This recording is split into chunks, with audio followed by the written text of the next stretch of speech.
Hi, my name is Jonathan Marks. I am a lawyer and an ethicist, which I'd like to assure you is not a contradiction in terms. In fact, I've spent most of the last 20 years working on both human rights and, as you'll see, institutional ethics. Opinion polls constantly remind us that we have lost trust in corporations, in Congress, in the courts. But is this a problem? And if so, what kind of problem is it? Well, in order to answer that, we have to make an important distinction between trust, which as I think of it, is an attitude toward an individual or an institution based on your perceptions of that individual or institution.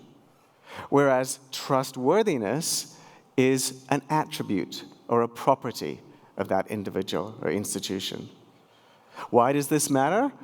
Well, because we should not trust those that are not trustworthy. And institutions that try to build trust in the wake of a crisis while not addressing their underlying loss of trustworthiness are engaged in something highly unethical. To put it another way, as the case study I'm about to share with you will, I hope, demonstrate, trust is what gets us on an airplane, but trustworthiness is what keeps that plane in the air.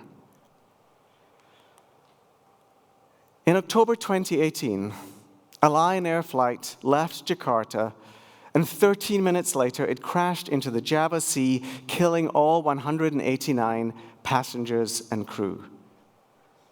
That plane was a new Boeing 737 MAX 8. And in the wake of the crash, the CEO of Boeing assured the public that that plane was as safe as any that has ever flown the skies. But less than 5 months later, a flight left Addis Ababa in March 2019, an Ethiopian Airlines flight, and it crashed into the ground at a speed of almost 700 miles an hour just 6 minutes later. That plane was also a new Boeing 737 MAX 8. And once again, all 157 passengers and crew were killed. In the wake of that crash, the CEO of Boeing tried to blame foreign pilots. He called the US president and assured him the plane was safe. And he wrote a letter to the public and to airlines insisting that safety is at the core of who we are, an enduring value, our absolute commitment, our overarching focus.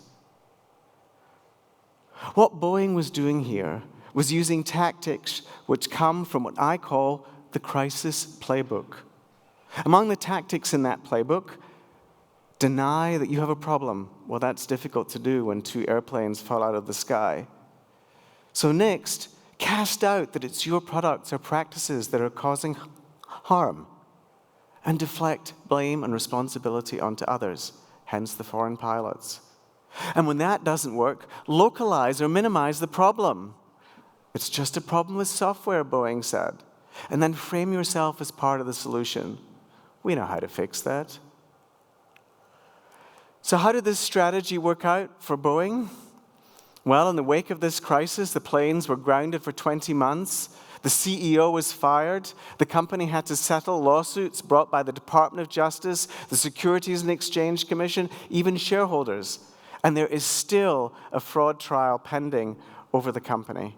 Estimates at that time were the total costs would be in the tens of billions of dollars. And then, at the beginning of 2024, an Alaskan Airlines flight at 15,000 feet loses a door plug.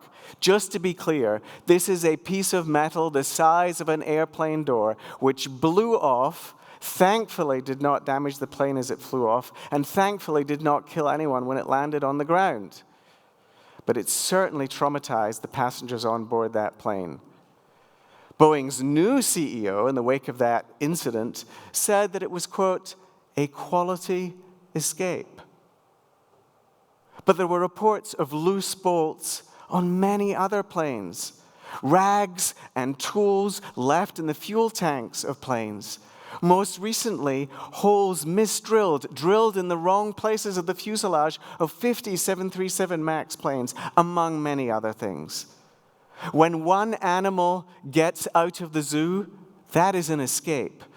But when your streets are filled with lions and tigers, you have a systemic problem.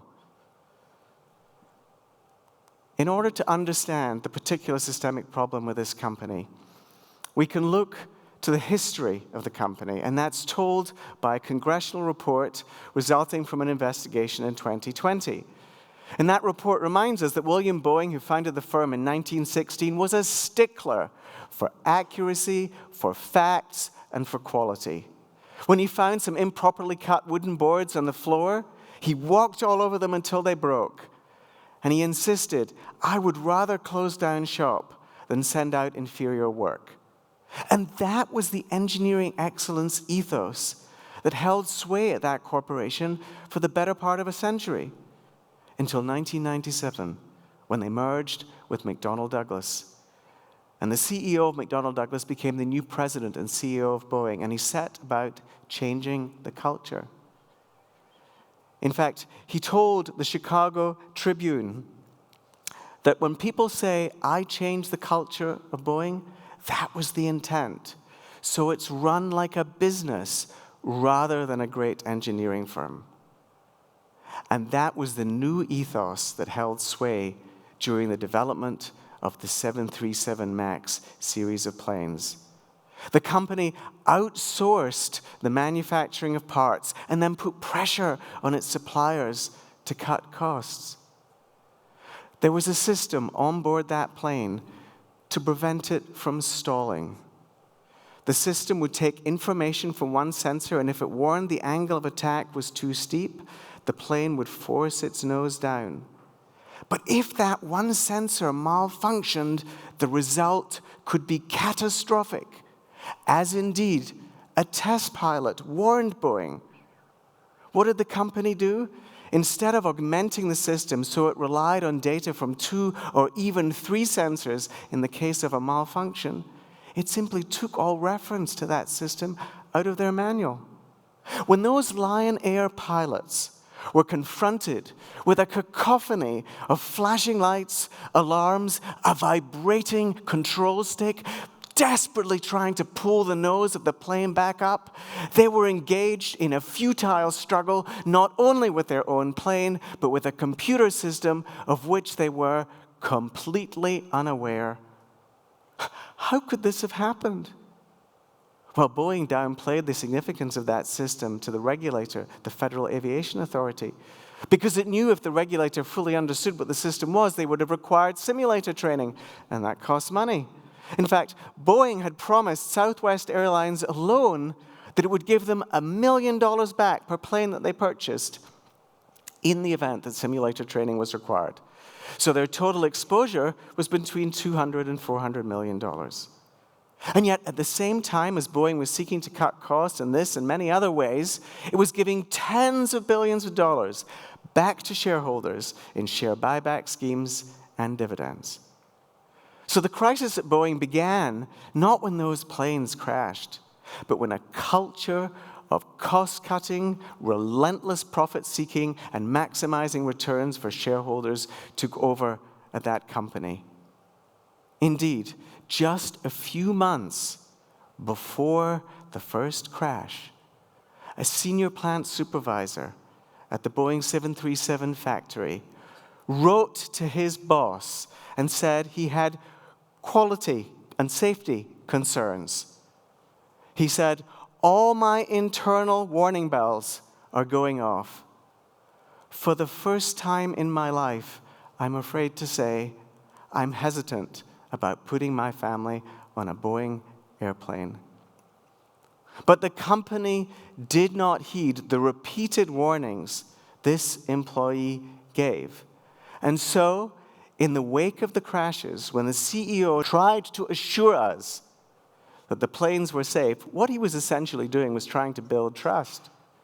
But he was further jeopardizing trustworthiness because the company was not doing what he said it was doing. It was not putting safety first. In particular, he was trying to build competence trust. We know how to make safe planes. While at the same time jeopardizing two important components of trustworthiness: reliability and fidelity. Reliability is when you do what you say you do, but that we're not putting safety first. And fidelity is when you put other interests ahead of your own, but they were not putting the interests of passengers and crew ahead of their own. Now, I've just given you one corporate example. I could give you many other corporate examples, but I also want to emphasize this is not just simply a problem in the private sector.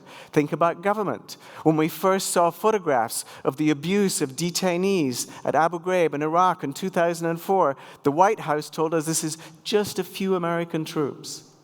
It then turned out, as a result of another congressional investigation, that there was a torturous detention and interrogation regime that had been approved at the highest levels of the Department of Justice and the White House. Or think about the judiciary. In the wake of recent revelations about financial conflicts of interest of members of certain justices, the U.S. Supreme Court issued a code of ethics in which it essentially denied there was a problem and said instead they were trying to correct our misperceptions. Or religion, the Catholic Church, just the most conspicuous of denominations, shipping priests from one diocese to another where they could continue their sexual abuse. Or universities, and as much as it pains me to say it, including my own, for failing to address a former assistant football coach who was raping and sexually assaulting vulnerable children on campus. All these strategies of so-called crisis management that harm vulnerable people, and more than that, harm the very institutions they're designed to protect, lead me to the conclusion that we have to rethink what we mean by a crisis. Boeing was in crisis long before those planes crashed, just as the Catholic Church was in crisis long before the Boston Globe's expose. A crisis is not always visible outside the institution. So what do you do inside the institution? How do you prevent those crises? Well, first you have to ask yourself some questions. What is it that you do? What is it that you say you do? What are you obligated to do by your founding documents, by your, for example, in the case of a charity, your tax-exempt status, or your contractual commitments? What is it that society needs you to do? All four of these things should be aligned. But let me say, if what you do and what you say you do are not the same thing, you are not worthy of our trust. If your internal communications are inconsistent with your external communications, you are not worthy of our trust. And in either case, whether you know it or not, you are already in crisis. And what should you do if you find your institution is in crisis? Well, take that crisis playbook and throw it away. What you need is a crisis workbook. And I call it a workbook because it is hard work. It is much harder to fix the culture of an organization than it is to tighten the bolts on a plane. But here are a few suggestions. First, think about the long term. If you try to bury a crisis in the short term, it will simply grow.